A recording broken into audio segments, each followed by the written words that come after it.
Bonjour à tous et bienvenue dans le Mug Now Tech. Nous sommes le 27 avril 2023 et on attaque tout de suite.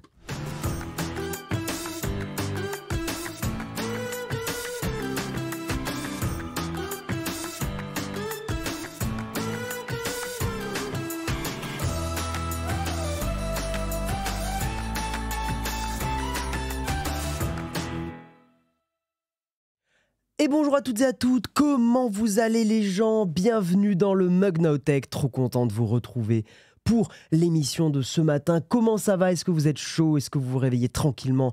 Est-ce que vous avez la chance d'être encore dans votre lit? Je vous invite beaucoup. Mais j'ai pas envie de faire le cliché du Guillaume qui dit oui, oh, c'était dur le réveil ce matin, gna gna gna. Même Jérôme il s'est moqué de moi. Comment a-t-il osé? Non, bien sûr, non mais voilà. Mais bref, c'est toujours, il faut se sortir un petit peu la tête des fesses, bien sûr. Le matin, mais let's go, bien sûr, on a plein d'articles tech et tout à débriefer ensemble. Vous allez voir, l'actualité tech est quand même assez chargée, mais je ne peux pas commencer ce mug post-Battle Force sans vous remercier. Voilà, alors je sais qu'il y a la plupart des gens qui n'étaient pas là, donc forcément, il y en a qui vont pas trop comprendre de quoi on parle. Mais ouais, on a passé un week-end au Battle for, un événement caritatif pour récolter des dons pour Premier de Cordée et Handicap International. Et c'était super bien, et on a passé un moment absolument génial. Mais en fait, ça me fait bizarre, j'ai l'impression, là je vous remercie ceux qui étaient là. Mais vous savez, j'ai un peu l'impression que c'est genre une soirée où il y a la moitié des gens qui sont partis à minuit et l'autre moitié des gens qui est resté jusqu'à toute la nuit, 5-6 heures du mat, et qui a un peu vu toutes les dingueries. Donc, à toutes les personnes qui, peu importe si vous êtes restés jusqu'à minuit ou 5 heures du mat ou peu importe, enfin merci à toutes et à tous. On a passé un moment absolument génial. À voir, c'est vrai que j'aimerais bien avec Jérôme qu'on se trouve un moment pour débriefer un peu tout ça en live avec vous, peut-être se remémorer certains moments ensemble, mais à voir si on a le temps, parce que c'est vrai qu'on a quand même beaucoup de vidéos YouTube à bosser. Donc voilà, donc c'est vrai qu'on manque un petit peu de temps pour ça, mais c'est un truc qu'en tout cas moi j'aimerais bien faire. Je pense Jérôme aussi, et on va essayer de voir si on a un petit moment, peut-être une petite heure par-ci par-là, je ne sais pas. On va essayer, je vous promets rien parce que si je commence à promettre des trucs, après on va pas les tenir et ça dégoûte. Comment vous allez dans le chat en tout cas? Sympa la vidéo sur le Steam Deck, ben merci. J'avoue qu'elle a l'air de bien vous plaire et tout, donc on est super content de cette vidéo. C'est vrai qu'elle est, moi j'aime beaucoup le Steam Deck et je suis content que ça vous plaise. Je suis content de pouvoir un petit peu parler de cette console. Je trouve qu'elle apporte un truc un petit peu différent, donc c'est cool. Voilà, salut MMG7F. Donc oui, non, à part ça, je vais bien. Ça y est, aujourd'hui, je considère que je me suis remis du Battle for. Les jours d'avant, c'était un petit peu vénère. Salut Camille, comment tu vas? Est-ce qu'il y aura un best-of? Pareil, manque de temps. J'aimerais bien arriver à faire un petit best-of du Battle for. C'est vrai qu'on a vécu des moments un peu rigolos qui seraient cool à partager pour ceux qui n'ont pas pu suivre ce week-end. Voilà. Je remonte un petit peu dans vos messages. Trop d'articles, on connaît un super coinçon pour les afters. De quoi? J'ai pas compris. Je crois qu'ils sont restés jusqu'au bout. Genre Guillaume qui lâche Jérôme et Léo pour aller voir Flonflon. Bah, Flonflon est mon amoureux secret. Laissez-moi aller danser avec lui. Voilà, tout simplement. Notre Sovan qui dit j'ai bien rigolé avec vous ce week-end. Bah écoute, on est content de t'avoir fait rire. On a fini en beauté avec Sarah Copenhague. C'était quand même très très cool. Merci pour les subs ce matin. Merci Fanatix. Merci Yune42. Merci The Big Ben. Merci à vous toutes et tous pour les subs. Merci de nous soutenir. C'est très important pour nous. Merci beaucoup. Salut Gécard. Salut Kakarot Super Saiyan. Super Saiyajin 4. Oh, le pseudo, il est vénère le matin. Il est vénère. Salut Ben the Caméléon. Bonjour à toutes et à tous. En tout cas, salut Multima. Bienvenue dans le mug. On va parler de la tech, vous inquiétez pas. The Garlic Snail. Évidemment, l'atelier de Sonja, Power Loutre, tout ça, bien sûr. Je me suis bien amusé avec vous ce week-end. Bah nous aussi, écoute, nous aussi, hein, on a bien rigolé. Merci Multima, merci Multima85 pour le sub, 23 mois en route pour les 2 ans. C'est plus de l'amour, c'est de la méga rage évidemment. Hein, c'est de la world rage dès le matin. Les subs là, vous régalez, vous régalez. Merci beaucoup de nous soutenir. On a besoin de vous. Hein. Je sais qu'on le répète souvent, mais on a besoin de vous. No Tech, on n'est pas Amazon, on n'est pas Jeff Bezos. D'ailleurs, on a fait des très belles images par IA de Jeff Bezos, mais vous le dites pas. Non mais oui, voilà, on essaye de faire des jolies choses, de créer de l'emploi, et c'est vrai que voilà, il faut pas se relâcher sur le soutien, parce qu'effectivement on a besoin de vous, et si vous aimez ce qu'on produit, si vous aimez les émissions, voilà, même le moindre petit message dans le chat pour participer, pour être là et tout, c'est super important. Voilà, c'est très important pour nous. Est-ce qu'on se fait un petit... par Amazon, c'est pour votre yacht. D'ailleurs, oui, on va faire un mug sur un yacht. On a atteint plein de donation goals au Battle for, hein, des objectifs de dons qu'on a atteint. Et effectivement, il y a, dans les plus rigolos, il y a Karina qui va faire un mug, et aussi faire un mug sur un yacht. Voilà, faire un mug sur un yacht. Un vrai yacht, hein, on va pas vous douiller. Donc le yacht de l'équipe Nowtech, évidemment, vu qu'on est pété de thunes, bien sûr, pas du tout. C'est prévu. Voilà, et je peux même vous spoiler un truc. Je vous spoil un truc. On a commencé à contacter des trucs de yacht. Cette phrase n'a aucun sens. On a commencé à contacter pour voir ce qui est faisable. Voilà. Donc les choses avancent concernant le yacht et le mug sur un yacht.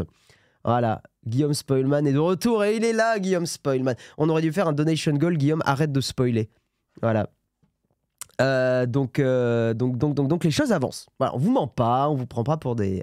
voilà, bref.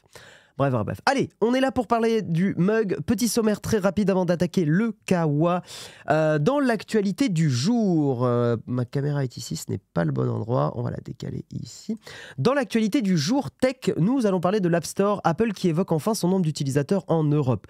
Vous savez que l'Europe est en train de serrer la vis avec Apple. On risque d'avoir le prochain iOS, peut-être avec une installation facilitée d'app externe. Moi, j'en suis très content.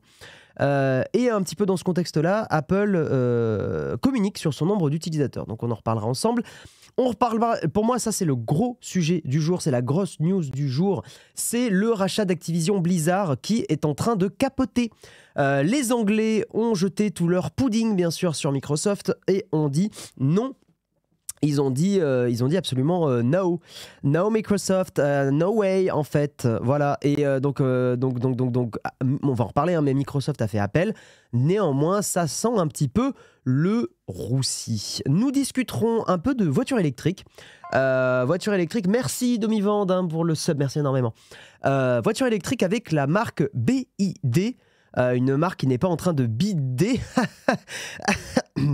Et donc effectivement, BYD, je sais pas comment on dit, est en train effectivement de surpasser Volkswagen en Chine. Nous en rediscuterons. Nous parlerons du blocage des sites pornographiques qui pourrait s'intensifier.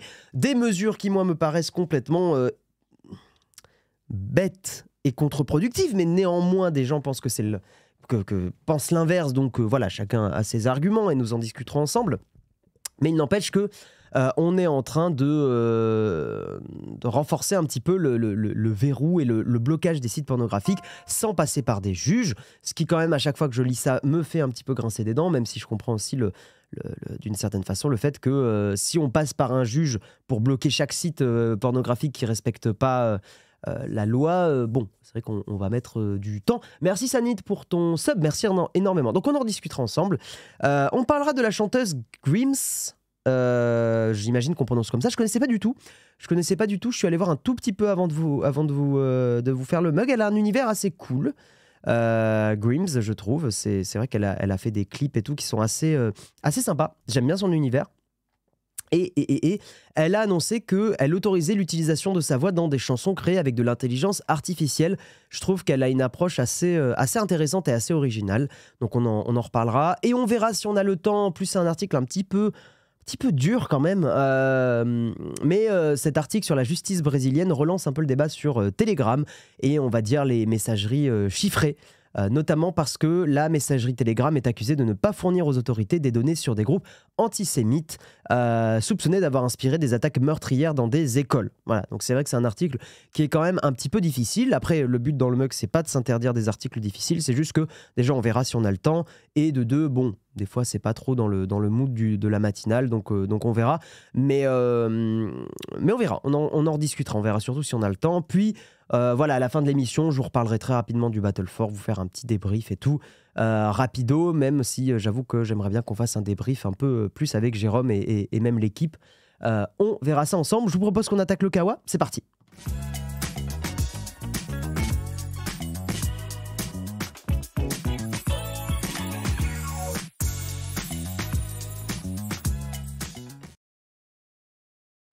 Alors, dans le mug, nous allons commencer par parler de l'Apple Store. L'Apple Store, Apple qui évoque enfin son nombre d'utilisateurs en Europe. C'est un article de Journal du Geek.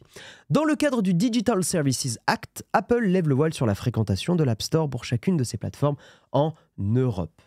Alors attends, avant d'attaquer, petit hors-sujet, c'est moi au Twitch, j'ai un peu changé. Je sais pas, j'ai pas vu de diff ce matin, je ne sais pas. Rentrons dans l'article. La pomme n'est pas très bavarde lorsqu'il s'agit d'évoquer les chiffres. C'est très bizarre traduire Apple par la pomme. Bon, why not, hein. N'est pas très bavarde lorsqu'il s'agit d'évoquer les chiffres de vente de ses produits ou d'utilisation de l'App Store. Il faut souvent se tourner vers des cabinets d'analyse pour obtenir des statistiques avec le risque de tomber sur des données peu fiables. Apple a pour une fois pris la parole pour dévoiler la fréquentation exacte de son App Store en Europe. La firme californienne n'a pas vraiment le choix et communique à ce sujet dans le cadre du DSA. En effet, toutes les plateformes de plus de 45 millions d'utilisateurs actifs mensuels dans l'Union européenne sont concernées. Forcément, on s'attendait à ce que l'App Store fasse partie de la liste. Apple avait d'ailleurs vendu la mèche dès février en expliquant que l'App Store d'iOS faisait partie des Very Large Online Platforms. Cependant, le géant américain n'avait pas communiqué de chiffres précis. La Commission européenne recense 17 très grandes plateformes en ligne et 2 très grands moteurs de recherche en ligne. Apple répond à l'appel de la Commission et dévoile le nombre d'utilisateurs de chacune de ses boutiques en Europe. Et nous avons des chiffres, mesdames et messieurs. Donc, l'App Store sur iOS, c'est 101 millions d'utilisateurs. iPadOS, l'App Store dessus, c'est 23 millions. macOS, c'est 6 millions. tvOS, c'est 1 million. watchOS, c'est moins d'1 million. Apple Books, c'est moins d'1 million. Et abonnement payé en podcast, c'est moins d'1 million. Très bien. Les chiffres des App Store d'iOS et d'iPadOS donnent un aperçu du nombre d'utilisateurs d'iPhone et d'iPad en Europe. Oui, c'est vrai qu'au final, pour télécharger des applis, il faut obligatoirement passer par l'App Store. Donc ça donne une bonne idée même du nombre d'utilisateurs actifs sur ces plateformes. 101 millions ? Ouais, 101 millions, c'est énorme. C'est vraiment énorme. La situation pourrait néanmoins changer dès l'arrivée d'iOS 7, effectivement, parce que aujourd'hui, il faut passer par ces boutiques pour télécharger des applications. En effet, la législation portant sur les marchés numériques doit permettre aux consommateurs sur iPhone de télécharger des applications sans passer par l'App Store. Une mesure qui vise à rendre le secteur numérique plus équitable et plus compétitif, mais qui ne plaît pas vraiment à Tim Cook. Enfin oui, à Apple, quoi. Ça va nuire à leur business model. L'App Store de macOS compte beaucoup moins d'utilisateurs. Une situation qui s'explique par la possibilité de récupérer des applications sans passer par le Mac App Store. Bien sûr. Enfin, les données liées à tvOS et watchOS ne sont pas forcément représentatives du nombre d'utilisateurs d'Apple TV et d'Apple Watch, ces appareils ne demandant pas nécessairement un usage fréquent de l'App Store. C'est vrai, tout à fait. Chaque version de l'App Store est considérée comme une plateforme en ligne distincte au sens de la DSA. Ainsi, l'App Store d'iOS est le seul pouvant être qualifié de VLOP, donc Very Large Online Platform, hein, c'est ça oui, Online Platform. Où est-ce que c'était ? Oui, comme le rappelle Apple. Cependant, la firme prévoit d'appliquer les mêmes règles à l'ensemble de ses boutiques. Le géant américain s'engage notamment à être transparent quant à sa politique de modération des contenus ou à prendre des mesures renforcées de protection des mineurs. Elon Musk, si tu peux t'inspirer de ça, ça peut être très cool. Ces plateformes ne devront pas afficher de la publicité ciblée aux mineurs sur la base de leurs données personnelles. C'est très très bien. Il est aussi question de ne pas afficher de la publicité ciblée sur la base de données sensibles, sexe, opinion politique, orientation sexuelle des utilisateurs. Ok. Apple et les entreprises concernées ont jusqu'au 25 août pour se mettre en conformité. Voici les 17 Very Large Online Platforms et les 2 Very Large Online Search engines qui seront soumis à des contrôles renforcés. Ça, c'est intéressant ça. Donc il y a Alibaba et AliExpress, là, Amazon, l'App Store, Bing, Booking, Facebook, Google Maps, Google Play, Google Search, Google Shopping, Instagram, LinkedIn, Pinterest, Snapchat, TikTok, Twitter, Wikipédia, YouTube et Zalando. Voilà un petit peu pour la liste des plateformes les plus grandes et les moteurs de recherche les plus grands. Et l'article se termine ici. Voilà.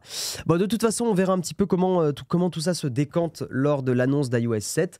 Moi, vous le savez, hein, je suis très dans l'attente, effectivement, qu'on puisse sideloader, comme on dit dans le jargon, sideloader des applications sur l'iPhone. Ça va permettre aux logiciels libres sur les iPhones de se développer.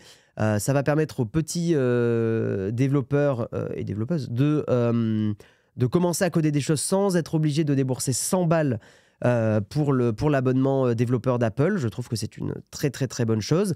Je sais qu'il y a des gens qui défendent le contraire, hein. Je sais qu'il y a des gens qui disent oui, mais c'est en payant, que ça permet de trier, ça permet aussi de financer l'expertise d'Apple, parce que quand vous publiez une appli, Apple vient analyser votre application et vous dire ce qu'il faut améliorer. J'entends. Mais il y a aussi beaucoup de gens qui veulent juste faire une application rapido.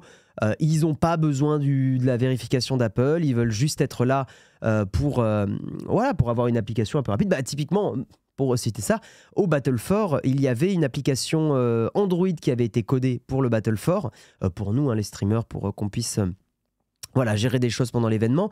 Et il n'y avait pas d'application sur iOS. C'était un site web. Alors que peut-être qu'avec iOS 17, on aurait pu avoir une application qu'on aurait toutes et tous sideloadé, installée, et ça aurait été très bien pour un événement comme ça. Donc en fait, c'est pas... et ça aurait pas nui au business model d'Apple non plus, quoi. Voilà, même si effectivement, après, on est bien d'accord que quand Fortnite pourra être sideloadé facilement sur un iPhone, il y aura moins besoin d'aller sur l'App Store aussi. Donc oui, ça aura un impact, hein, il ne faut pas non plus être naïf. Ça va permettre également d'avoir plein d'applications vérolées. Oui et non. Tu as déjà eu des applications vérolées sur l'App Store et sur Android aussi, tu peux installer des APK. Pourtant, globalement, si tu veux être un peu tranquille, tu passes quand même par le Play Store et voilà. En fait, ça n'enlève pas l'App Store, toutes ces histoires. Et c'est ce qu'on a déjà expliqué plusieurs fois dans le mug, hein. Rien ne vous empêche de continuer d'utiliser l'App Store. Et les entreprises qui veulent avoir une bonne image et garantir un peu une forme de sécurité pourront aussi passer par l'App Store. Aujourd'hui, quand vous regardez, le grand public utilise sur Android principalement le Play Store. Il n'y a que quelques geeks chevronnés comme vous et moi qui installent des APK de façon détournée. Voilà quoi. Et ça n'empêche pas non plus d'avoir un anti-malware efficace sur le téléphone qui va aller vérifier quand vous installez des APK ou des packages vérolés, quoi. Sur iOS, c'est des IPA, je crois. Avec ChatGPT, je pourrais appliquer une petite application simple pour une utilisation personnelle. Oui, tu pourras développer ça facilement, ouais, bien sûr. Non, tu seras obligé de payer pour le kit dev quand même. À mon avis, non. Je pense que si tu peux sideloader une application, tu n'auras pas à payer le kit de développement d'Apple. Enfin, j'espère. Sinon, pour moi, c'est un peu contradictoire, on va dire. Assez intéressant que Twitch n'est pas dans la liste. Ah non, mais alors ça, il faut bien le rappeler. Même si on donne l'impression, Twitch, c'est ridicule. En termes d'impact, même, je vais vous dire, en termes d'impact sur le monde ou en termes d'impact même sur les Français et Françaises, Twitch n'a pas d'impact. Twitch, alors même si, voilà, il y a eu des émissions comme Squeezie qui a fait le GP Explorer qui a tapé 1 million de viewers, mais en fait, c'est pas... Twitch est pas connu des gens. Twitch est une plateforme absolument minuscule. Elle se développe un peu, mais en réalité, elle n'a pas non plus des chiffres, des résultats financiers géniaux, hein. Twitch ne se porte pas méga bien. Twitch, c'est niche, hein. Twitch, c'est vraiment très peu connu. En fait, récemment, on va dire qu'il y a Samuel Etienne qui a un petit peu démocratisé Twitch, parce qu'il a ramené une partie du monde de la télévision, entre guillemets, sur Twitch, une partie de son aura, mais quand bien même, voilà, c'est pas non plus un impact si énorme que ça, hein. Chouiné parce qu'Apple leur demande 100 balles, c'est comme demander à jouer au foot avec les mains. J'ai pas compris, jeune Def. Salut Jérôme. Twitch reste pas connu et les gens l'associent peut-être plus au gaming qu'à d'autres contenus. Ah oui, non mais encore largement. Hein. France TV sur Twitch, tu as vu. Oui, mais quand bien même, France Télévisions sur Twitch, ils font pas des gros scores d'audience. Hein. Pour moi, Twitch, si vous voulez qu'on parle un peu de ça, Twitch a encore un problème, je pense, d'interface. Twitch fait trop gamer. Beaucoup trop gamer pour que ça puisse se démocratiser. Twitch devrait abandonner une partie de leur aspect gamer pour donner quelque chose d'un peu plus mainstream, s'ils veulent grossir. Hein.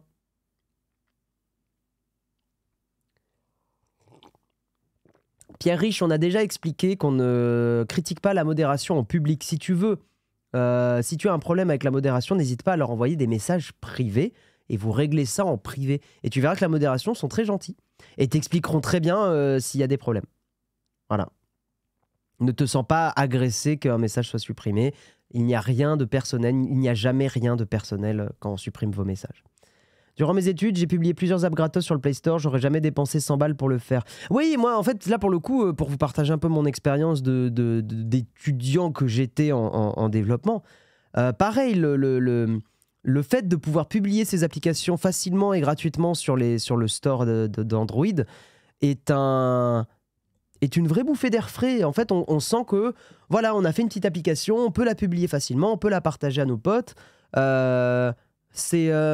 C'est assez gratifiant et c'est assez important, je trouve, pour pouvoir apprendre un peu le développement informatique et sentir que c'est facile. Le verrou d'Apple, de payer 100 balles, et même l'écosystème Apple est un vrai blocage psychologique, je trouve, aujourd'hui. Et j'espère que ça va vraiment changer.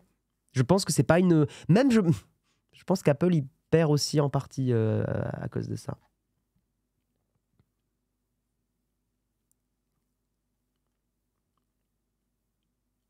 En quoi c'est trop gamer l'interface de Twitch? Je me rends pas compte. Ah, je t'assure qu'elle est très gamer l'interface de Twitch. Le violet, en fait, déjà la couleur violette utilisée, elle est particulière. Elle est particulière. Pourquoi Amazon n'essaie pas de changer le marketing et l'UX pour te donner quelque chose de moins gaming? Alors là, je peux te donner la réponse. On le sait de petites discussions et de sources internes. On révèle des bails. C'est que Amazon et Twitch, même si Twitch appartient à Amazon, Amazon et Twitch communiquent très peu ensemble. C'est pas, il n'y a pas de porosité entre les deux. Les équipes de Twitch ne bossent pas sous la directive des équipes d'Amazon. Donc en fait, les équipes de Twitch font un peu ce qu'elles veulent et leur objectif est de rendre Twitch rentable. Mais il n'y a pas Jeff Bezos qui vient pour bousculer Twitch. Donc en fait, les équipes ne bossent pas ensemble pour essayer de changer l'interface. Les équipes de Twitch sont... Et on peut même se poser la question, est-ce que les équipes de Twitch n'essaient pas de trop protéger leur bébé? Je ne sais pas. Peut-être. Là où Apple pourrait marquer des points sur le dev, c'est de faire une licence dev éducation comme le faisaient d'autres éditeurs. Il me semble qu'Apple fait un truc comme ça. Je crois que si tu es... il me semble que si tu es étudiant ou dev ou truc comme ça, enfin, il y a moyen de grappiller une licence moins chère, il me semble. Il y a un truc comme ça. Comparé à YouTube, Twitch est bien plus facile d'utilisation. Bon, je partage pas ton avis, mais je le respecte. Mais je trouve YouTube bien plus facile d'utilisation.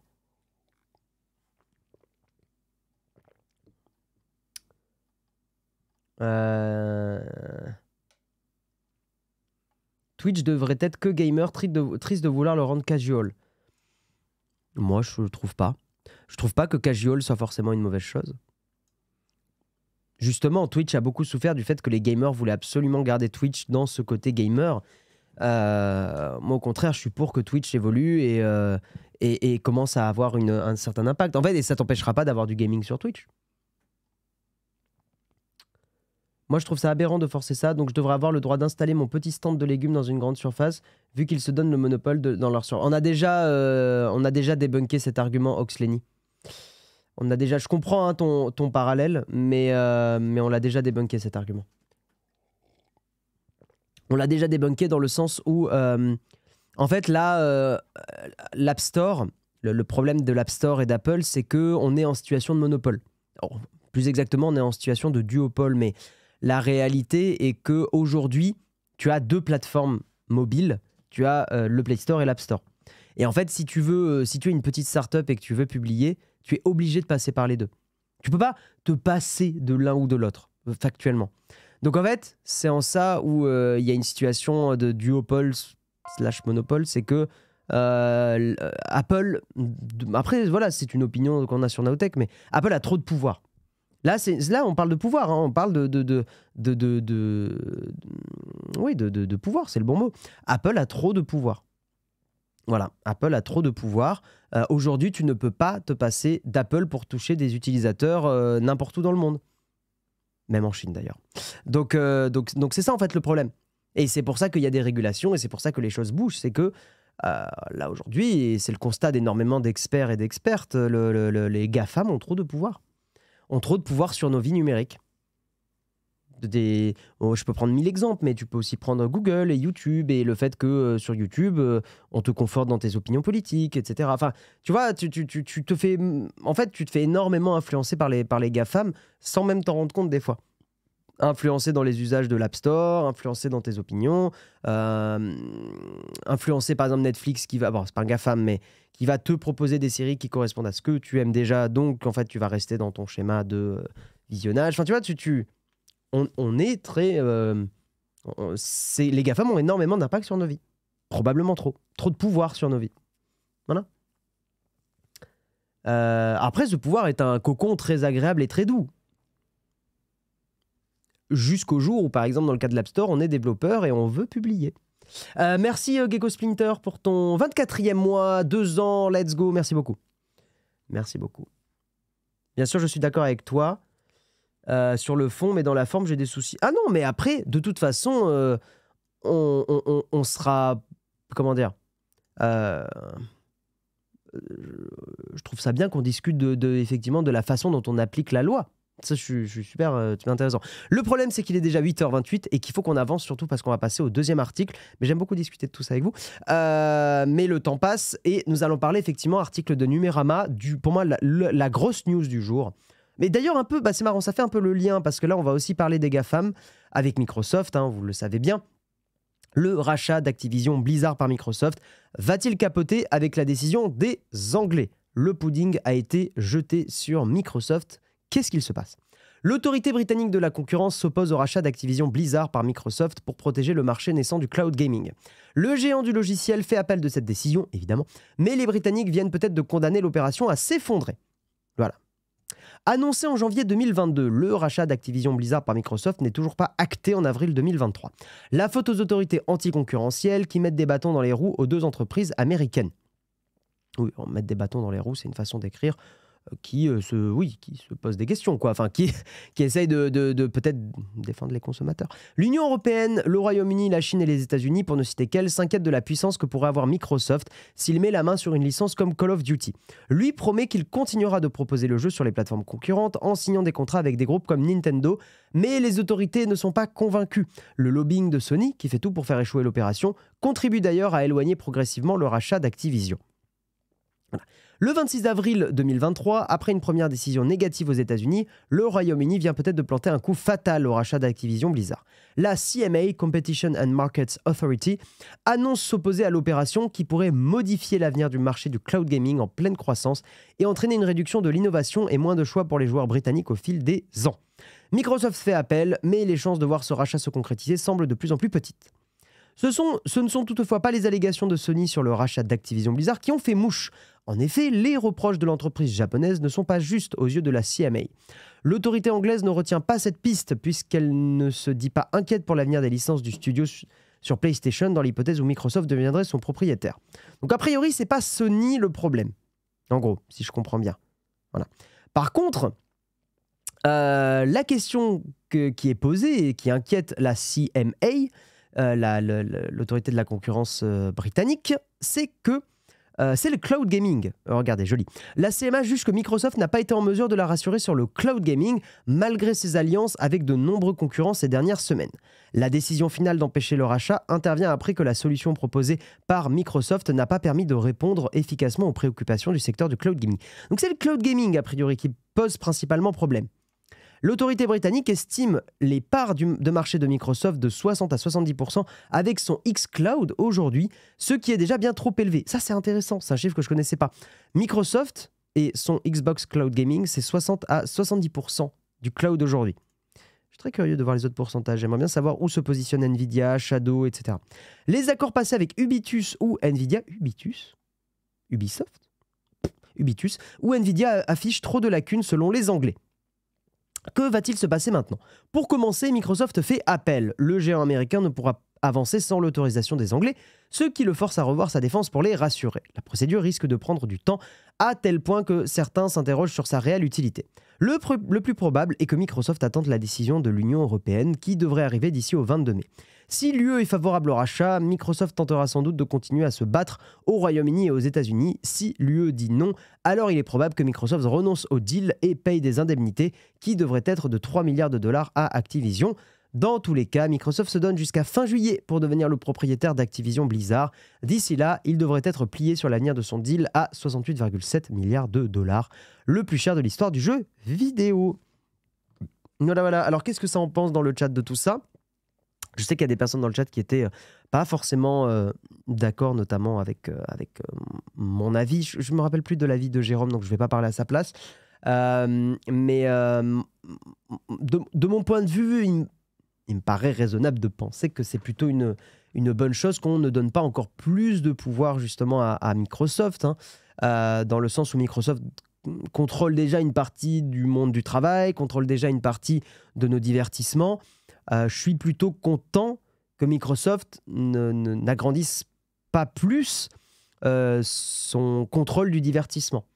Voilà. Encore une fois, le problème, c'est qu'à partir du moment où une entreprise commence à avoir beaucoup de cordes à son arc, enfin beaucoup de flèches, voilà, je suis fatigué.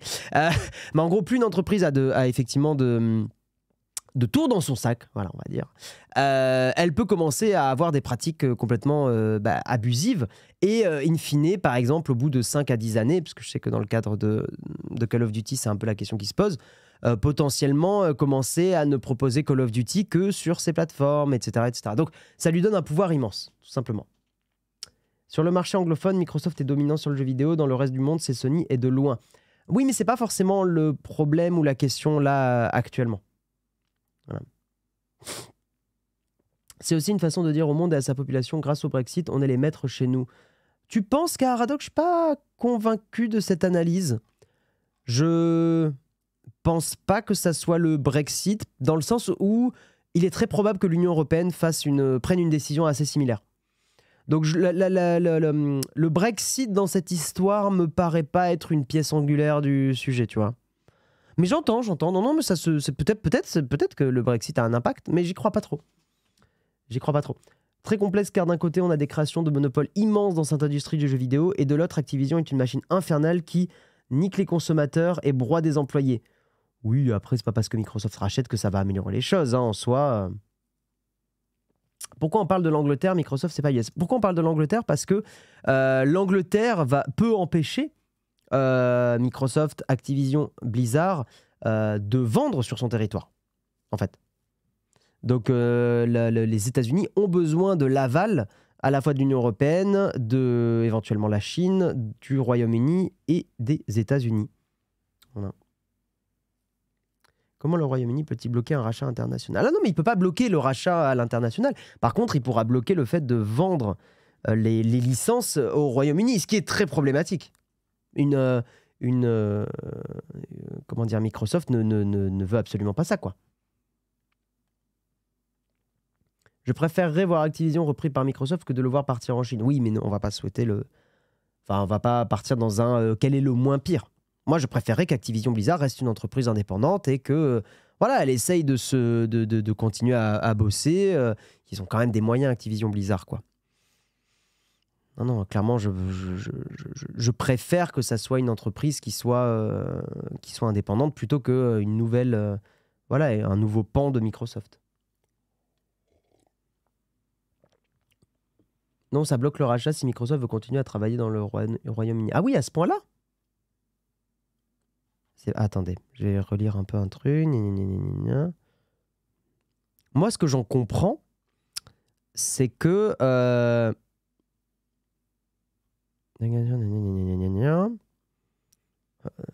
Moi, ce que j'en comprends, c'est que les Anglais ne peuvent pas empêcher le rachat... Comment dire? Attendez.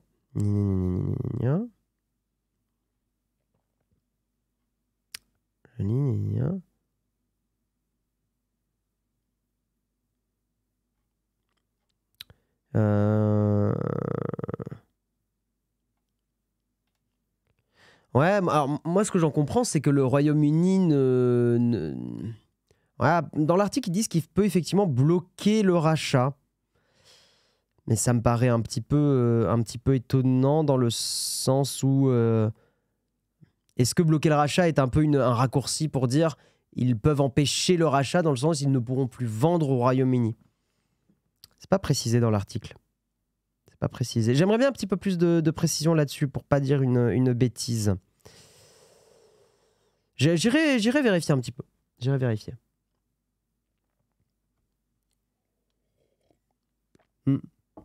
La question, c'est d'être sûr qu'Activision Blizzard ait les moyens de survivre seul parmi les géants. Je suis moins optimiste que Guillaume sur les moyens de Blizzard. Oh, quand même. Quand même, Blizzard, c'est pas une petite entreprise. Hein. Ils ont encore, même malgré le fait que Blizzard que ça a été un peu difficile récemment, Blizzard a quand même des licences encore fortes.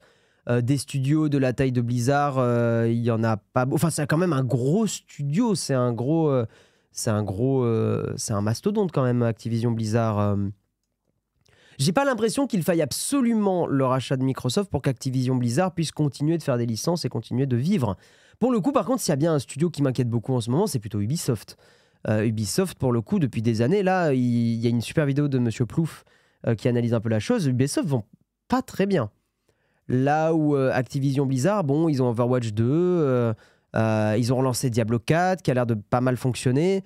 Bon, globalement, ça va, quoi.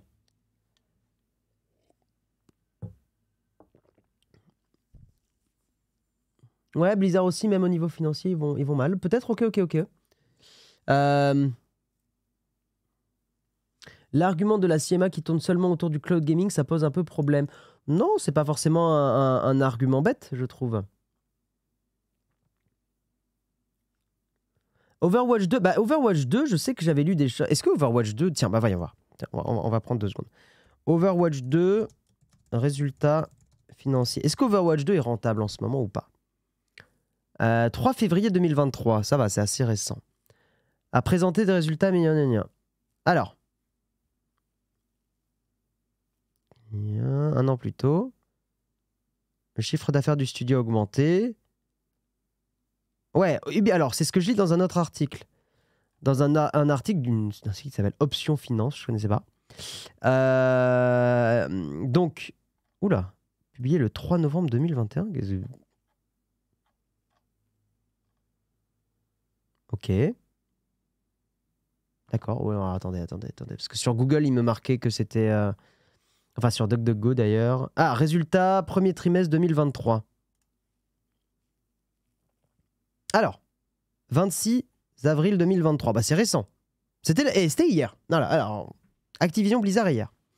On va avoir les infos. Activision Blizzard a dévoilé ses résultats financiers pour le premier trimestre 2023. Le chiffre d'affaires s'élève à 2,38 milliards de dollars pour 1,77 milliard un an plus tôt. Alors attention, c'est le chiffre d'affaires, hein, ça veut rien dire. Ces chiffres sont en partie éclipsés, Les affaires vont bon train pour les différents studios d'Activision Blizzard. L'entreprise annonce une hausse des ventes et des revenus par rapport à l'année dernière, et ce pour ses 5 franchises majeures, Call of Duty, Candy Crush, Warcraft, Overwatch et Diablo. Il en va de même sur mobile avec une croissance à 2 chiffres, portée par Candy Crush, Call of Duty, Diablo Immortal. Chez Activision, les revenus ont grimpé de 28%. Du côté de Blizzard, le temps est au beau fixe, le chiffre d'affaires a augmenté de 62%. World of Warcraft se porte bien. Diablo Immortal continue à rapporter de l'argent. La prochaine grosse sortie sera Diablo 4. Ok, Blizzard enregistré.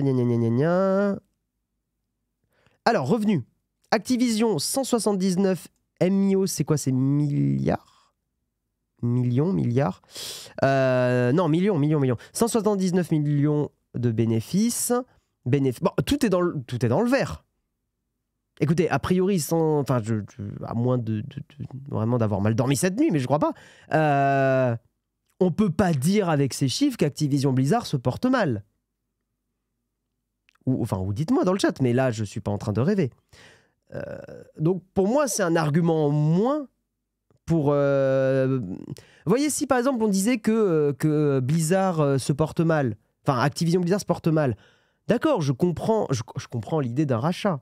Mais là, je vous prends les chiffres. C'est bien qu'on soit allé vérifier. C'est bien, il faut qu'on le fasse, c'est bien. Je prends les chiffres. C'est l'entreprise qui se porte mal, pas les jeux. Ouah, là, Nali Eric, tu joues un peu avec les mots. Mon cher Nali Eric, je me permets de te regarder droit dans les yeux. C'est un peu jouer avec les mots. Alors oui, il y a énormément de problèmes en interne chez Blizzard. Alors ça, par contre, voilà, il y a plein de choses qui sont vraiment pas belles du tout qui se sont passées chez Blizzard. Mais comme on dit, l'argent, c'est le nerf de la guerre. En l'occurrence, ça va bien. Voilà.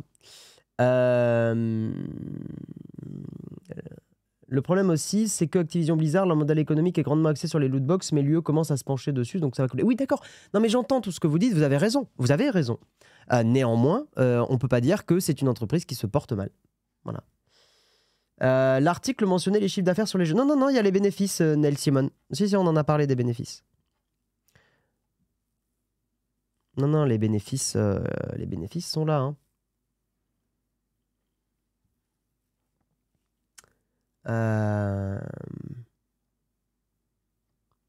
Après, il me semble qu'il reste l'Union européenne et les États-Unis pour qu'ils doivent. Ah oui, ils doivent approuver le rachat. Oui, l'Union européenne et les États-Unis, mais le reste du monde a dit que c'était OK. Comment ça se passe alors? Bah, le reste du monde, l'Union européenne et les États-Unis, c'est quand même une grosse partie du monde. Non, là pour le coup, Microsoft a besoin de toutes les entités pour valider le rachat. Hein. Ils ont besoin de toutes les entités. Non, clairement. Là, pour le coup, Jérôme, je suis d'accord avec toi, hein, mais il ne parle pas des investissements là. Il parle pas des investissements, mais je lis un peu s'il y a des choses intéressantes dans les commentaires en dessous, mais non.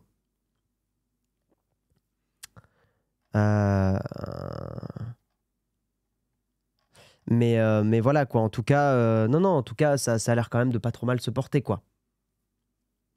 Microsoft veut racheter Activision Blizzard King justement car c'est une entreprise en bonne santé avec des licences fortes. Oui, pour asseoir, pour agrandir, pour accroître leur impact dans le domaine du divertissement. De toute façon, Microsoft ne veut pas. Enfin, si c'était une entreprise qui se portait mal, il ferait pas ce rachat. Enfin voilà, il faut pas être non plus complètement naïf. Hein. Et effectivement, on peut aussi analyser que le fait qu'Activision Blizzard King veuille être racheté, c'est aussi parce qu'il y a eu tellement de problématiques en interne et de beaucoup de problèmes. Il y a eu beaucoup de trucs de crunch, d'harcèlement sexuel et tout ça. C'est un moyen aussi un petit peu de passer le bébé et se laver un peu les mains, quoi.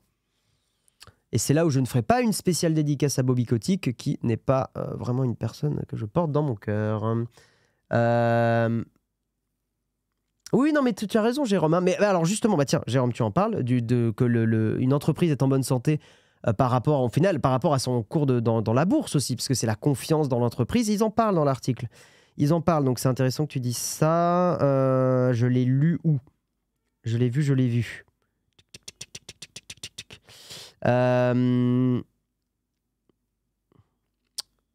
Attendez. Merde, je l'ai vu dans l'article. C'est pas grave.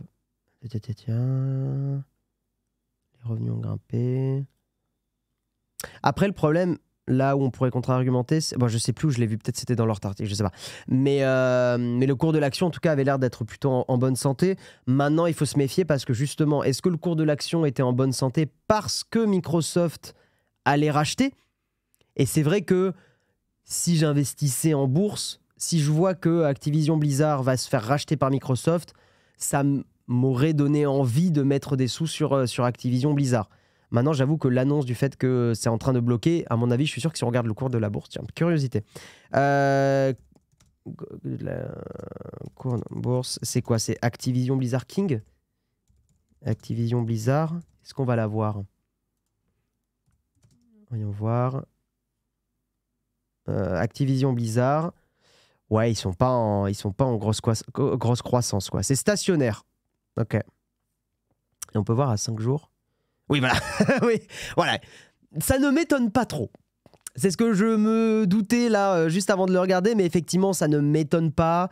Le fait que le Royaume-Uni bloque, effectivement, bon, ça ne m'étonne pas, ça donne pas spécialement confiance dans la suite. Alors qu'avant, effectivement, on va y voir à 6 mois, 1 an.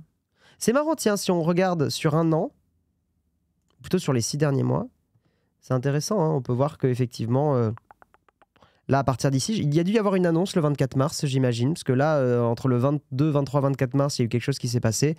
Et là, effectivement, le Royaume-Uni, caca. Voilà.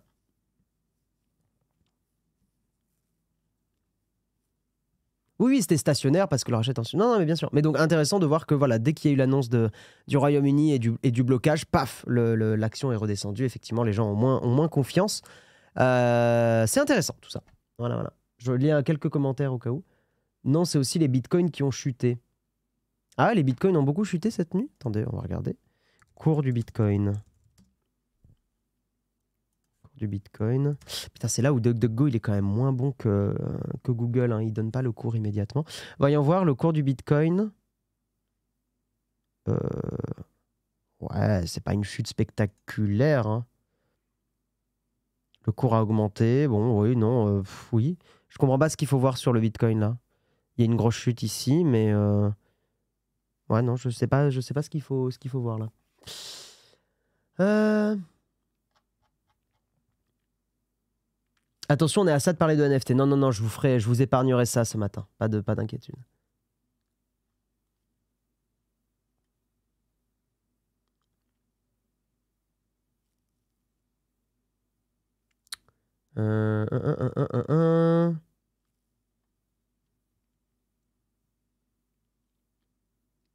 Là, Blizzard, en termes de croissance, c'est 0.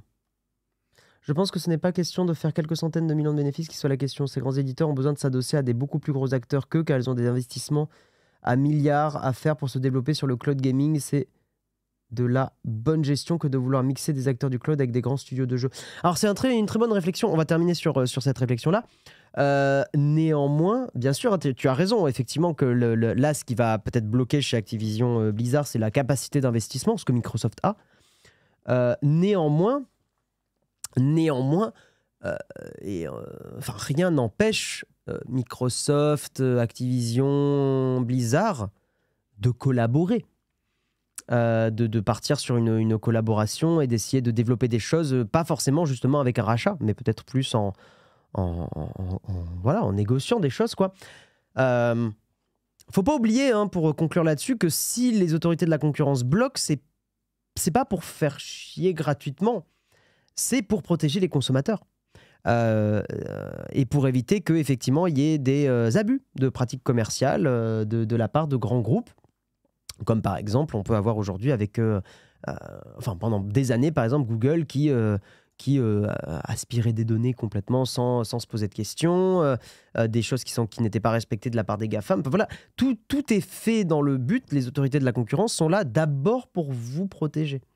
Alors après, est-ce qu'elles le font bien? Est-ce que machin, ça on peut en discuter? Mais l'objectif initial est plutôt pertinent et noble. Voilà, donc faut quand même garder ça en tête pour analyser aussi tout ça, quoi. Voilà, c'est pas juste pour faire chier, c'est pas juste pour gna gna gna, il y a une raison derrière. Il y a une raison derrière.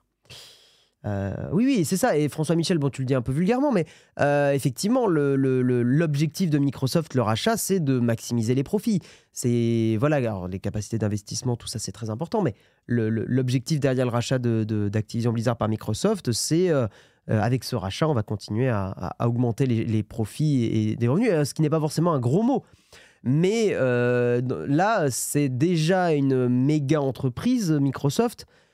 Continuer de la rendre encore plus gigantesque peut poser des questions. Voilà, tout simplement. Allez, on va avancer, on va passer à l'article suivant et nous allons discuter effectivement, donc article de Frandroid, de BYD. Voilà, une entreprise que je connais finalement très peu, mais en Chine.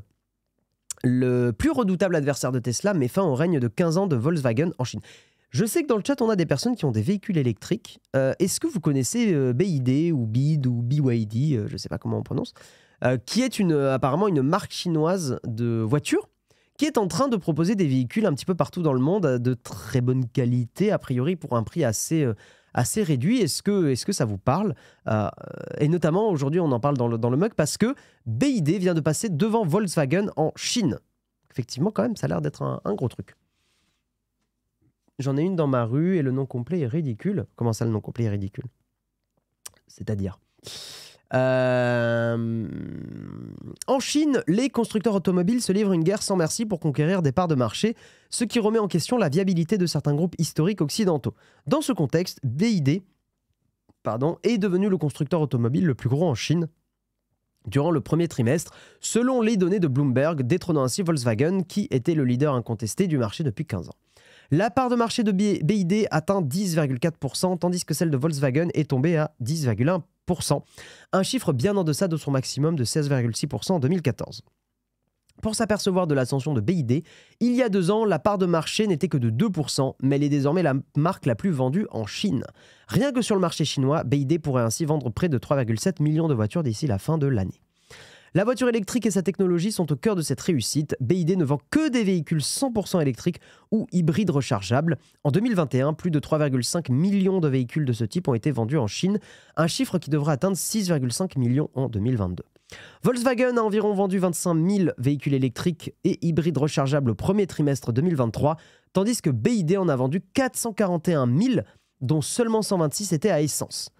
Volkswagen n'est pas le seul à subir des baisses de vente. Les constructeurs traditionnels tels que Toyota et Honda peinent également à s'adapter aux nouvelles exigences du marché et voient leurs ventes diminuer. BYD séduit le public chinois en proposant des voitures électriques ou hybrides rechargeables hautement technologiques à un prix nettement inférieur à celui des groupes européens, japonais ou américains. L'entreprise a également inondé le marché de nouveaux modèles en très peu de temps, présentant 7 nouveautés lors du seul salon de l'auto de Shanghai. Ils ont un peu la stratégie Xiaomi, d'inonder le marché avec plein de modèles pour être présents partout. En Europe, la stratégie de BYD est similaire, proposant des voitures électriques avec une autonomie dans la moyenne du marché, beaucoup de technologie et un prix inférieur à ses rivales. Le contrôle que l'entreprise sur une grande partie des phases de production de la voiture électrique, que l'entreprise a, il manque le verbe, lui permet d'être agile et de réduire ses coûts, la distinguant de ses concurrents. En effet, BYD conçoit, développe et produit en interne des éléments clés tels que les batteries, les semi-conducteurs, les pompes à chaleur et les logiciels. Pour maintenir sa présence et sa position sur le marché, Toyota collabore déjà avec BYD pour lancer de nouvelles voitures électriques en Chine. Les derniers modèles de Toyota tirent parti des batteries de BYD et de ses logiciels, ce qui témoigne de l'impact de la firme chinoise sur le secteur automobile. Effectivement, ouais. Il est ardu de prévoir l'influence d'un groupe tel que BYD sur le marché automobile européen dans les 5, 10 ou 15 prochaines années. Ce n'est pas le seul acteur chinois ambitieux. Il y a des entreprises comme NIO, Geely, SAIC, Great Wall et Xpeng. L'évolution future du marché automobile pourrait être grandement impactée par ces entreprises chinoises en pleine croissance qui cherchent à étendre leur présence et à rivaliser avec les marques établies. Je vais vous lire un petit peu dans le chat pour les gens qui connaissent cette marque, parce qu'effectivement, moi, vous le savez, je ne conduis pas de voiture, en fait, tout simplement. Étant à Paris, voilà, c'est un peu compliqué. Je vous avais déjà raconté un peu ma courte expérience avec une Tesla il n'y a pas longtemps. Merci, mon cher Léo Techmaker, qui m'a permis de conduire ça sur quelques dizaines de kilomètres. C'était plutôt cool, parce que j'avais jamais testé de voiture électrique. Voilà, alors est-ce que c'est bien BYD dans le chat? Est-ce qu'il y en a qui connaissent bien? Voilà, et qui ont un peu une analyse là-dessus. Je vais vous lire un petit peu. Vous les avez toutes faites, les blagues avec BYD, ça fonctionne plus. Et vous êtes en train de bider dans le chat, faut arrêter. Voilà, tout simplement. On adore l'humour, évidemment. Le souci des voitures chinoises, c'est la revente et la confiance des acheteurs. Ouais, du service après-vente. C'est vrai que malheureusement, quand j'entends marque chinoise, et c'est nul, hein, parce que c'est des a priori nazes, mais quand j'entends marque chinoise, c'est l'expérience un peu des smartphones. J'ai pas confiance dans le service après-vente. Voilà, naturellement, j'ai un blocage par rapport au service après-vente. L'expérience un peu OnePlus, l'expérience Xiaomi, tout ça me donne pas forcément confiance. La Chine est très très forte pour faire des produits excellents à leur sortie, mais le suivi derrière, on est aux antipodes d'Apple, quoi, clairement. La première BYD où je suis monté il y a 10 ans, de l'extérieur c'était luxueux, mais genre pas de garniture de potes, on sentait le vent. Ah oui, mais bon, c'était il y a 10 ans après. Je remonte un peu dans vos messages. J'avais pas vu ton message, Fonflon. Argent égale pognon, putain. Oh putain. Alors, BYD, ça veut dire Build Your Dreams. Ok, très bien. Je connais, deuxième constructeur de voitures électriques au monde.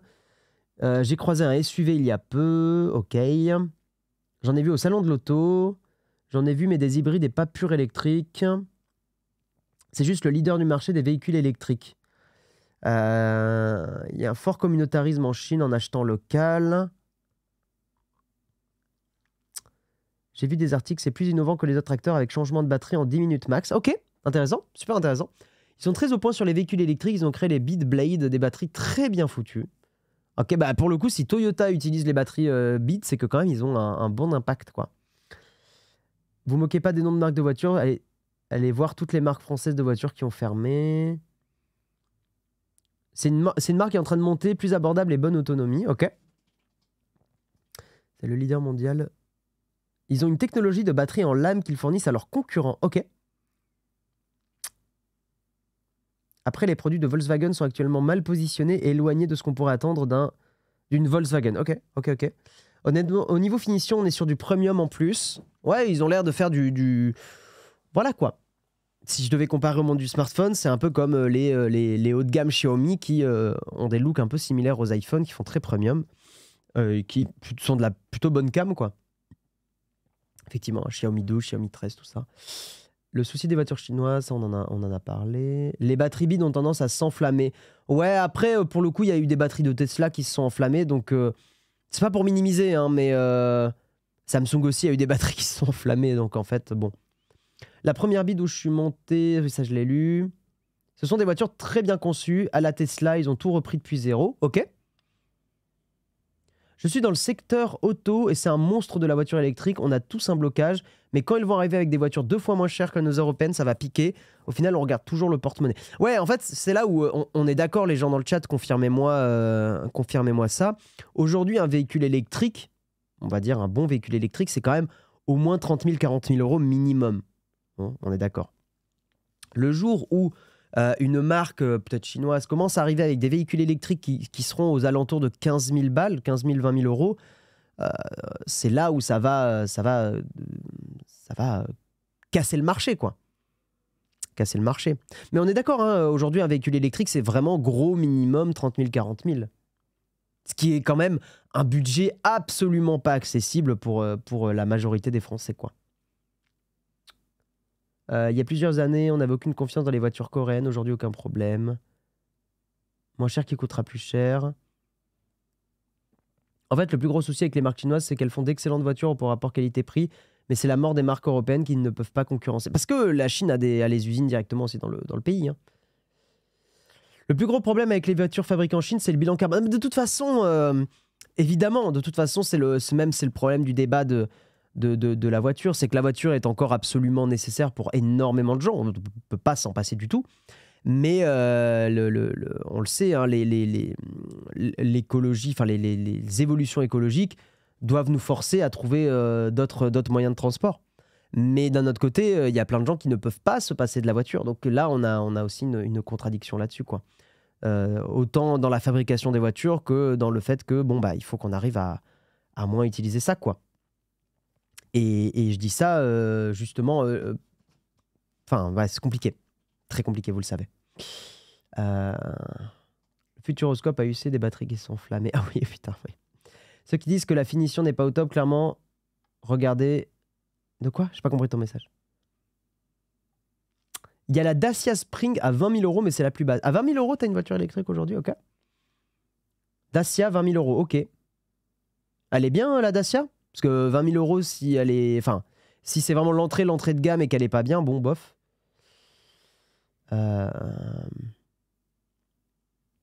Les téléphones Xiaomi, c'est de la bonne cam, mais ouais, des téléphones qui t'aspirent toutes les données, je les qualifie pas de bonne cam. Non, mais matériellement, c'est de la bonne cam, Rinko. Après, Kia, Hyundai, c'était très bien équipé pour des prix bien plus bas. Ça ne m'étonnerait pas qu'on finisse avec des premiums allemandes d'un côté, des asiatiques au rapport qualité-prix intéressant, ok.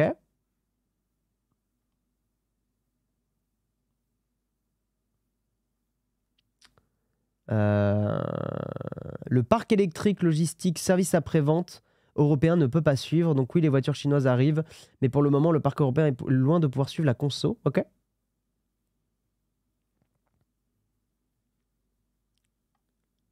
La Twingo aussi, il y a une Twingo électrique. Ok. Non, elle est nulle, surtout pour 20 000 euros. D'accord, ouais, il y a des gens qui disent que c'est pas bien. Moi, mon premier ressenti, c'est qu'effectivement, 20 000 € une voiture électrique, en sachant le prix du marché aujourd'hui, je serais un peu méfiant, quoi. La Dacia, là, les portières intérieures en tôle, pas terrible. Ok. La Dacia, c'est 200 km d'autonomie, pas ouf. C'est bien pour faire de la voiture citadine, quoi. Mais dès que tu dépasses, dès que tu fais les moindres vacances en bagnole, ouais, c'est mort, quoi.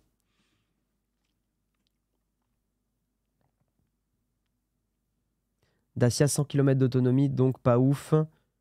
Pour 26 000 €, il y a les MG4 qui font 400 km. Ok. Faut arrêter de regarder l'autonomie, on a rarement besoin de faire plus de 200 km. Ouais, mais après, ça, c'est comme le problème de l'autonomie des smartphones, c'est que, en fait, le jour où tu as un besoin un peu particulier, en fait, l'autonomie te permet aussi de ne pas être en stress tous les jours, de recharger ta voiture. Moi, bah non, alors pas forcément comparé au smartphone, mais plus comparé à l'Apple Watch. Moi, par exemple, typiquement, j'ai un peu réessayé une Apple Watch il y a un mois. Et définitivement, le fait d'être... En fait, ce qui m'agace avec l'Apple, c'est le fait d'être en stress, de me dire « Putain, je vais plus avoir de batterie ». Et 200 km d'autonomie, je pense que si j'avais une bagnole comme ça, je serais absolument complètement gêné par ce côté « Putain, je suis anxieux parce que l'autonomie, là, ça va peut-être pas le faire aujourd'hui parce qu'en fait, j'ai pas rechargé depuis 1 ou 2 jours. » En fait, c'est ce stress-là qui est super désagréable. Et il me semble que Brandon en parle dans sa vidéo où il parle des Tesla.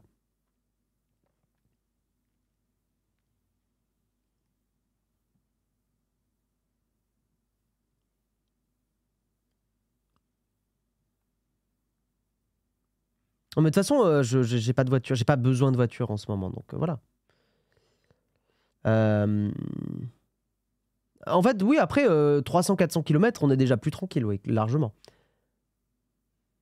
200 km, je serais vraiment pas rassuré, hein. Vraiment. Le prix, c'est ce qui nous fait prendre une hybride plutôt qu'une électrique. Le manque de bornes de charge à Rome. Ouais, non, mais clairement.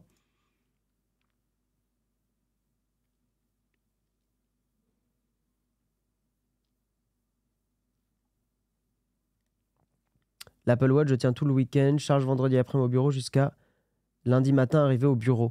Ouais, mais c'est un stress, je trouve.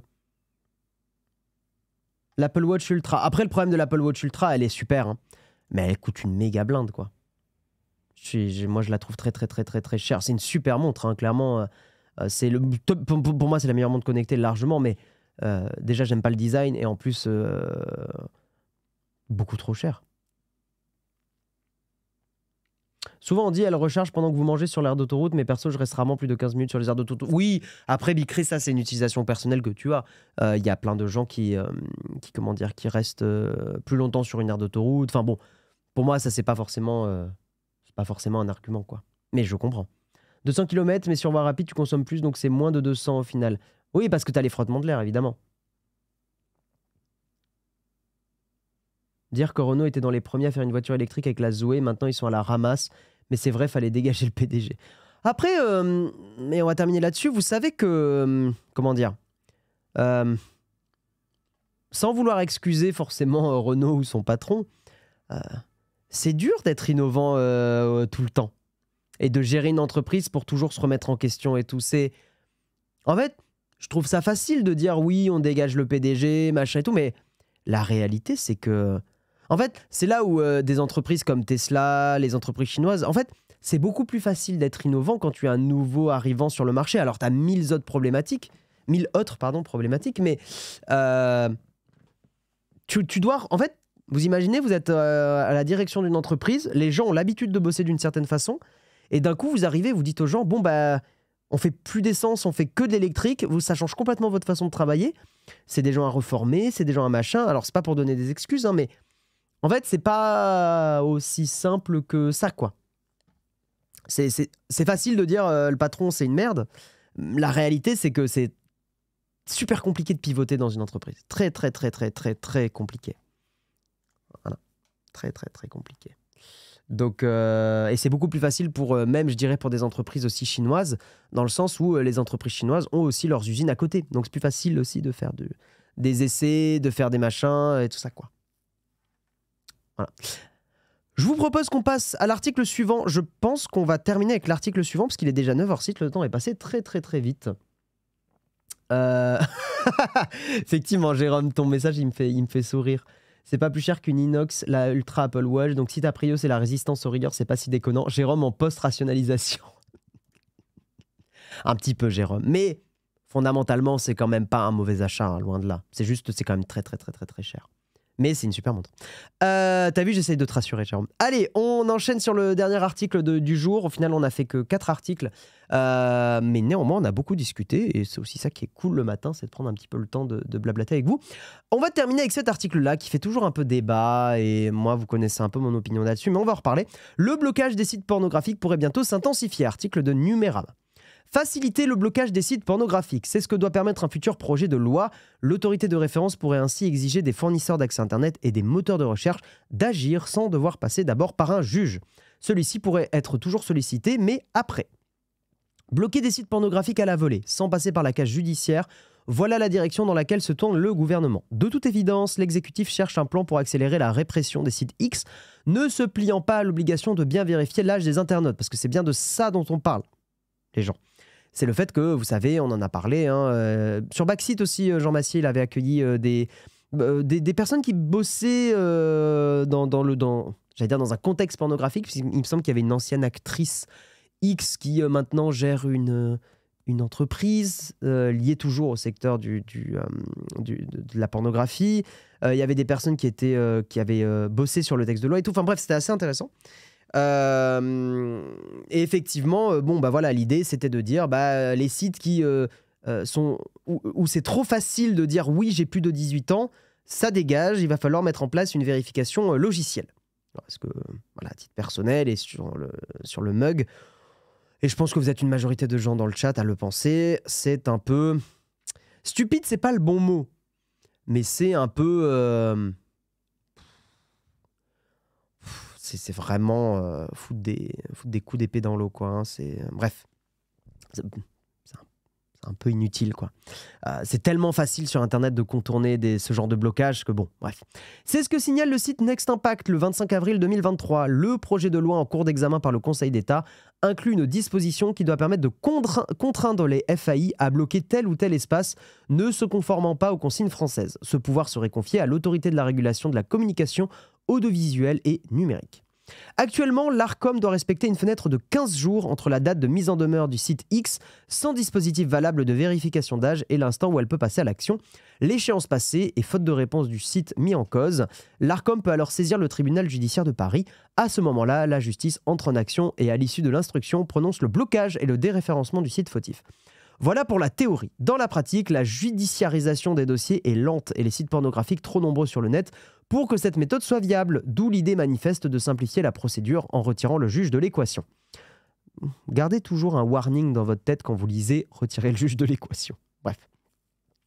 Dans la nouvelle mécanique imaginée ici, l'Arcom pourrait contacter les fournisseurs d'accès Internet et les moteurs de recherche directement après l'échéance des 15 jours. Les opérateurs, mais aussi le moteur de recherche Google, devraient alors prendre des dispositions techniques pour entraver la connexion des internautes ou modifier les résultats de leurs recherches.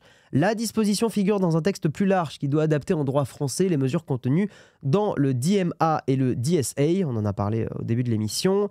Les sites X ciblés par l'Arcom ne seraient toutefois pas privés de tout recours.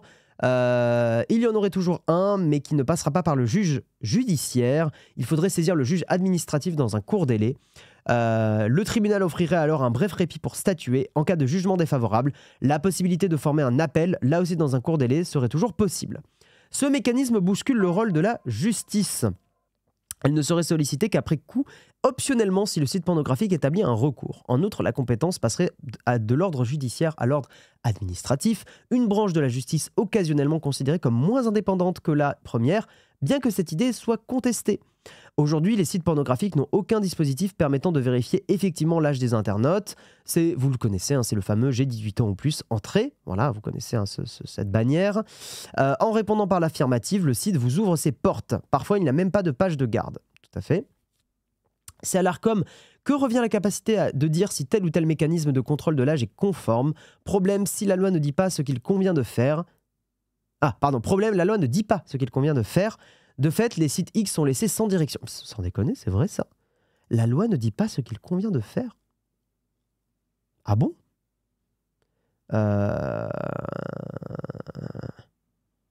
Ah oui, d'accord. Ouais, donc en fait, il y a une... Ok.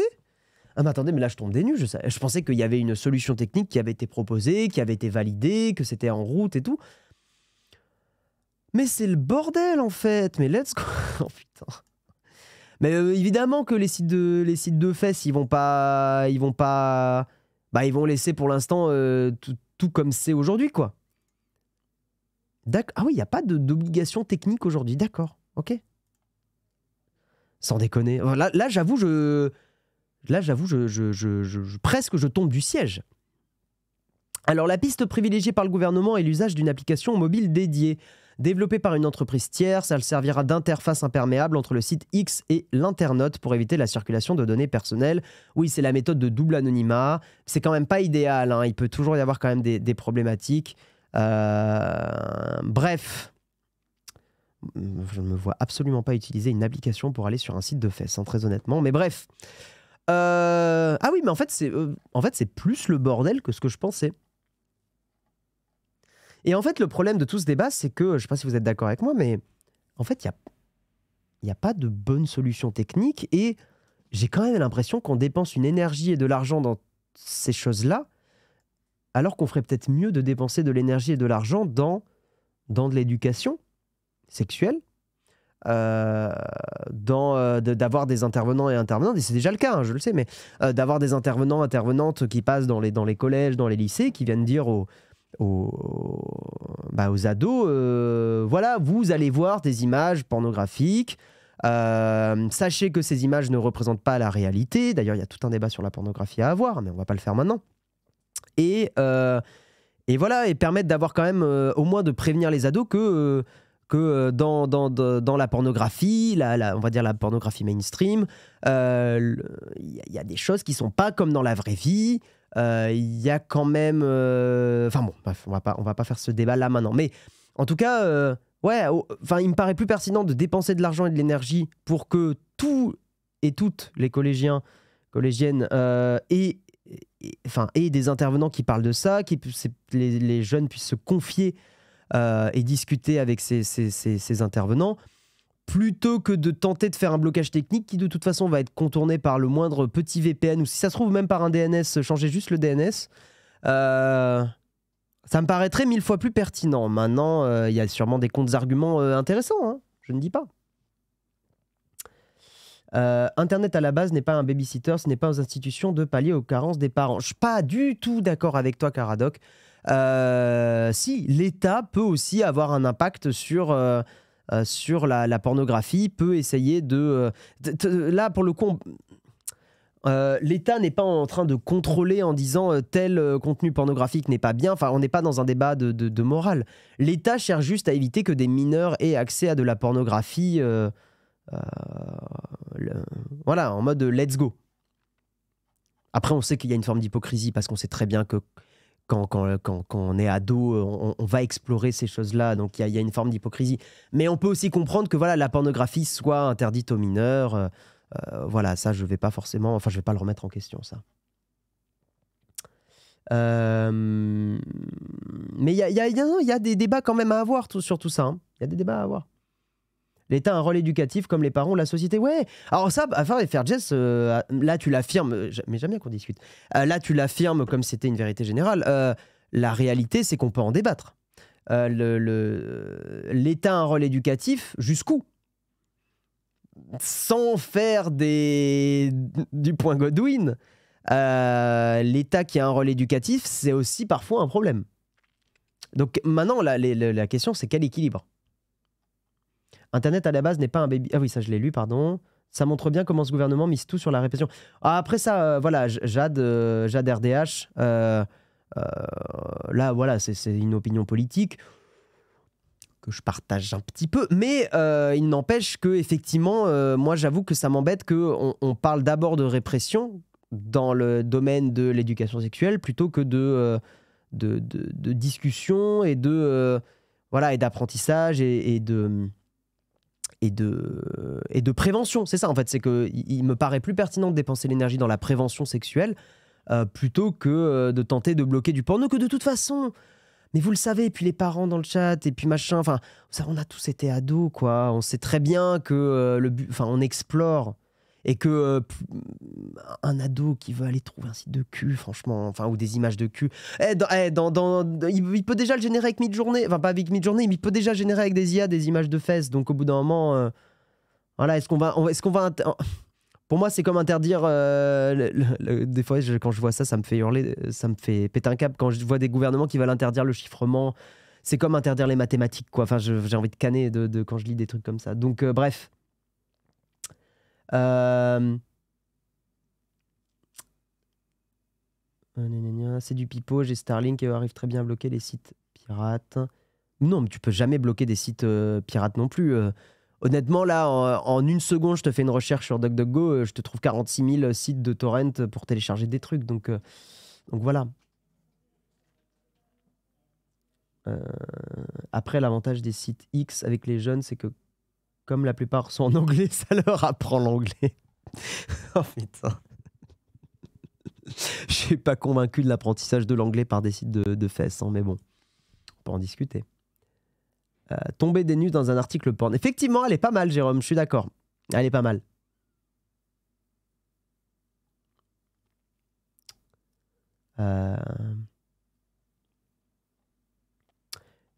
Laisser les gens se la secouer, sérieux, ok, faut protéger les mineurs, mais c'est bon. Non, mais après, il faut pas non plus abuser, Extranat. C'est important quand même d'avoir de la prévention. En fait, là, pour le coup, il y a quand même un débat moral, hein. Mais il y a quand même un débat moral sur l'état de la pornographie aujourd'hui, qui est, et ça, je sais que Jérôme partage aussi, et pas mal de gens dans le chat, la pornographie que les ados vont aller voir. Mais c'est un débat moral, donc il y a des gens qui ne sont pas d'accord avec moi, il n'y a pas de problème. Mais il y a quand même un rapport aux femmes qui est un peu problématique, quand même.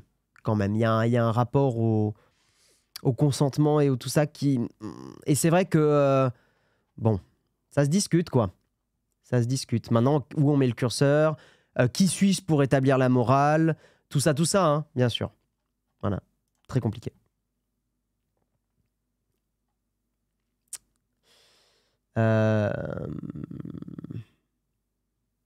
À mon époque, il fallait chercher pour trouver. Maintenant, le porno saute littéralement au visage.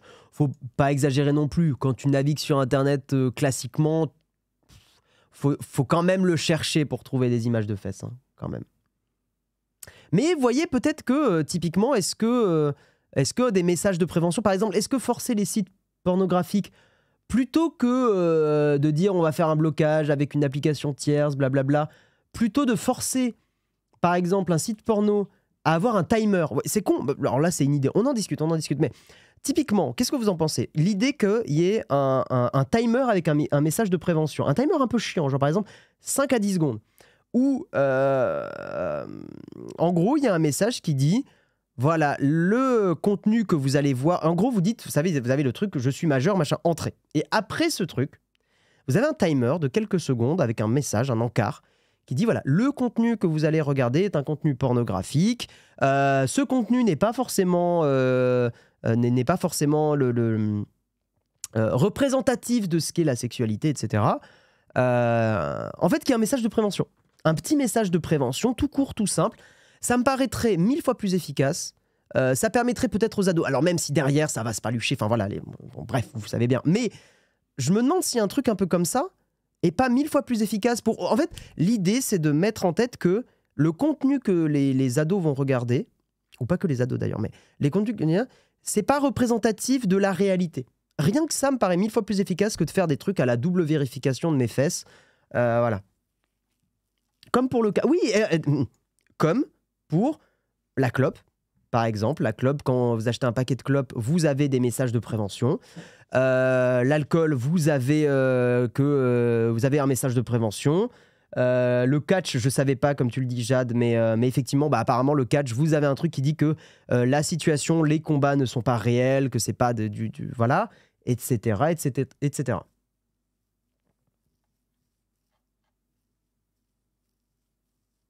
Ça se discute. Voilà, maintenant, ça se discute énormément parce que la morale est un curseur compliqué. Et ça se discute dans le mug, hein, certains disent, mais on parle pas de tech là. Mais si, on parle de tech parce que là, on parle d'une mesure technologique. Complètement. Je crois que 99% des gens ignoreront ces messages. Pas forcément. Tu vois, par exemple, je vais vous poser la question, mais le 5 fruits et légumes par jour, ou le manger, bouger, etc. En fait, c'est des messages qui petit à petit rentrent. Quoi qu'on en dise, le fumez-tu, il rentre petit à petit. À partir du moment où tu as des messages de prévention qui sont répétés, répétés, répétés, répétés, ça rentre, toujours. Ça rentre toujours dans l'esprit petit à petit. La prévention n'est pas faite pour rien. Si vous avez des bandeaux qui vous disent attention, l'abus d'alcool est dangereux pour la santé, tatati tatata, ça rentre toujours. En fait, ça me paraît plus pertinent que juste essayer de faire des solutions techniques de blocage. Là où l'ado, il va juste faire « Ok, j'ouvre Google, je vais scroller jusqu'à la page 7 où là, il va y avoir le site de fesses. C'est bon, j'ai trouvé un site de fesses, let's go. »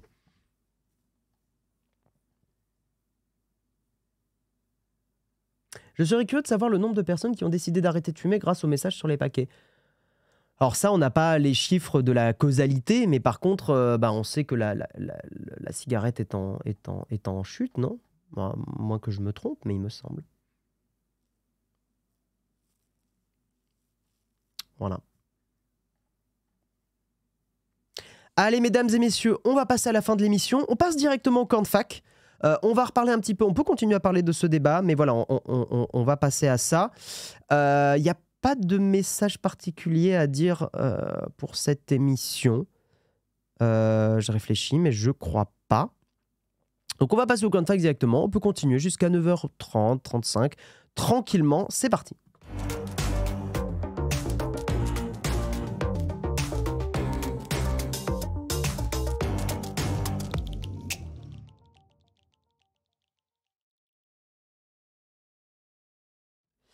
La campagne 1 verre ça va, 3 verres bonjour les dégâts. Putain, je la connais pas cette campagne, tiens. Voyons voir. 1 verre ça va.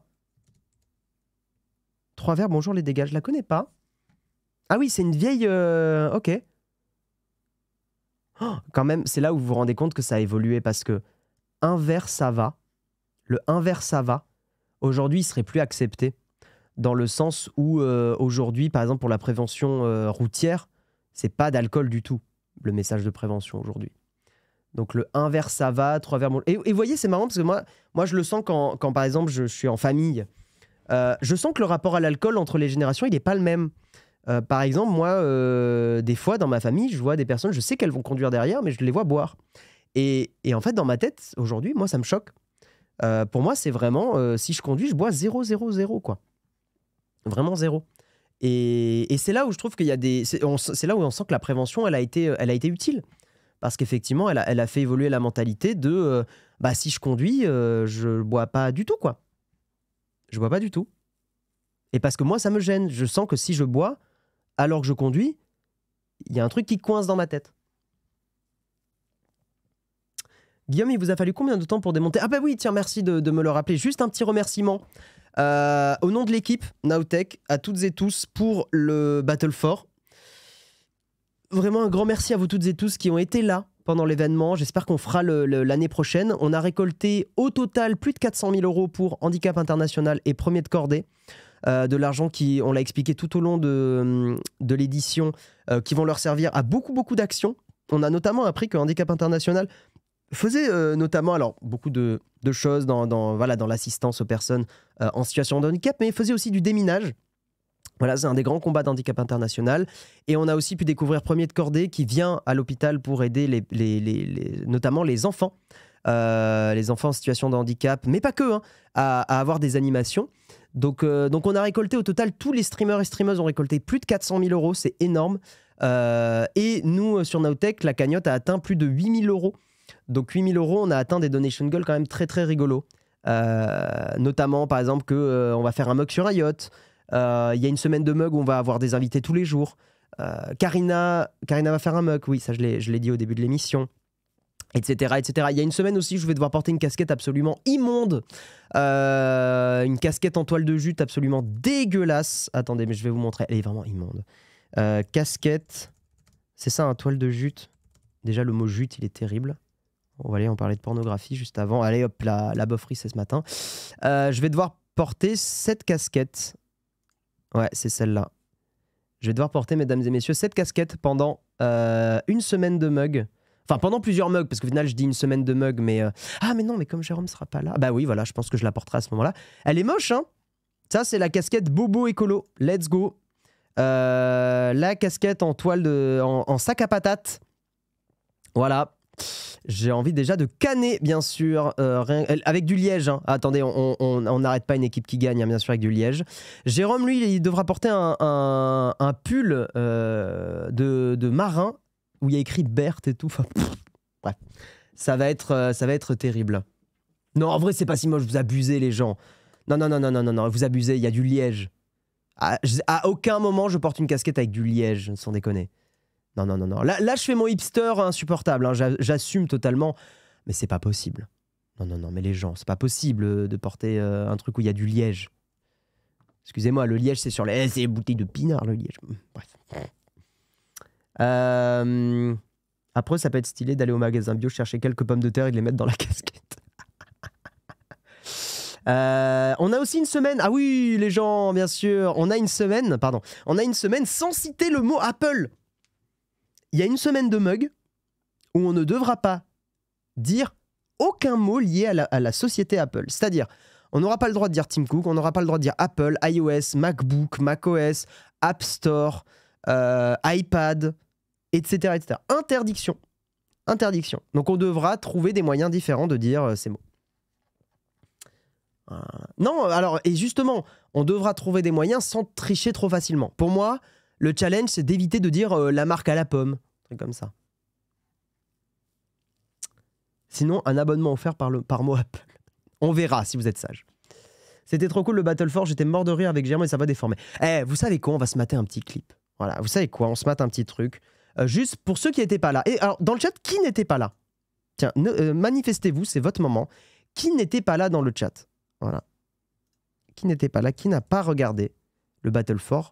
On vous juge très très fort. Je vais vous montrer un petit peu quelques clips, si j'arrive à les ouvrir. Pourquoi on voit pas les clips sur Twitch facilement? J'ai remarqué qu'on les voit pas. J'étais pas dispo, il y en a plein qui étaient pas là. On sait qu'on a une communauté qui est quand même là plus le matin. Est-ce que dans la modération, vous pouvez m'envoyer un lien vers un clip? Ah Camille, oui, tu étais là. Toi, je sais. Tu étais bien présente. Où je remonte dans les trucs du Battle Forge. Je vais peut-être remonter dans les trucs du Battle Forge. Vous montrer un ou deux clips quand même. Ouais, on est là pour rigoler, bien sûr. Ah oui, celui-là, il est bien. Vous montrer un peu des moments rigolos. Merci l'oreillette. N'hésitez pas à balancer des clips, hein, l'oreillette. Je sais pas pourquoi je galère un peu là sur Twitch. Des fois, il m'affiche pas l'onglet vidéo. Ah, attendez. Il y avait... Putain, ce moment était quand même assez incroyable. Est-ce que le son fonctionne? Attendez. Mix stéréo, est-ce que ça marche? Oui, c'est bon. J'ai monté un peu le volume. Oh donc, contexte, on était en train de faire un essayer de ne pas rire. Et si un de l'équipe rigolait, on devait donner 3 € à la cagnotte du Battle Forge. Voilà. Donc, c'était un peu le challenge. Je vais zoomer un petit peu. Donc, un rire, c'est 3 € dans la cagnotte. Voilà. Donc là, on est... Et contexte aussi, important, on avait mis en fond, en aléatoire, des P. Voilà. Alors, c'est pas de notre faute, c'est Karina. Hein. Karina nous a dit, pour ce challenge, essayez de ne pas rire, on va mettre aléatoirement des proutes. Donc, si vous trouvez ça bof, vous allez embêter Karina, pas moi. Et ni Jérôme et ni Marion. Oh non. Rien que le fait de voir une vidéo Nowtech apparaître me fait rire. Là. Craintes se sont évanouies puisque en nous rendant sur le champ de vol, c'est Albert qui nous a fait une magnifique démonstration de vol stationnaire avec un drone, sans même le faire décoller. Merci pour la cascade Albert. Je vous rassure, il va bien, le Mavic n'a pas de bobo. J'ai résisté, ils Albert, c'est un gadou. Le Phantom 4. C'est vrai que ce clip me fait toujours beaucoup rire. Tiens, balancez dans la team, dans l'oreillette si vous avez d'autres clips. Mais celui-là, il est... Hop, 6 balles de plus. Non, ça va. Moi, je rebalance pas d'argent. J'ai déjà cramé, je crois, 20 ou 30 balles à un moment parce qu'on faisait des trucs et tout. Celui-là, il est très très bien. Il y a ça aussi. Alors, contexte, mais je pense vraiment qu'on essaiera d'en voir des choses avec Jérôme. Je vais pas en faire trop. Contexte, alors... Ouais. Contexte, c'était la fin. C'était la fin où on motivait les gens à faire des dons. Et il y a Sarah Copona et son frère Sébastien qui sont venus sur le... Parce que je sais pas pourquoi ils sont venus. Alors on avait fait une grande interview l'après-midi qui était trop cool. Et je crois qu'ils ont un peu pété un câble. Ils sont venus pour déconner sur notre stream.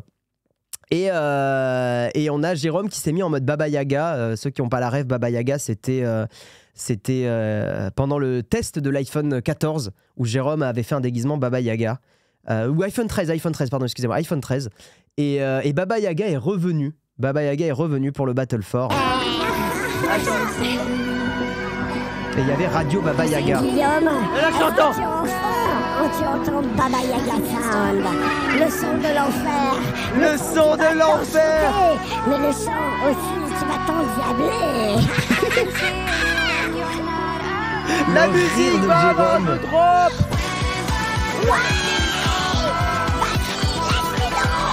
Lâche les dents, vas-y. Ce moment, il était incroyable. Et Sarah qui c'est bon. Ouais. Ah, on a bien rigolé. C'était quand même très très cool. Voilà. Il y a pas mal de clips sur Twitch si vous voulez aller déconner un peu et aller les voir. Ils sont vraiment très cool.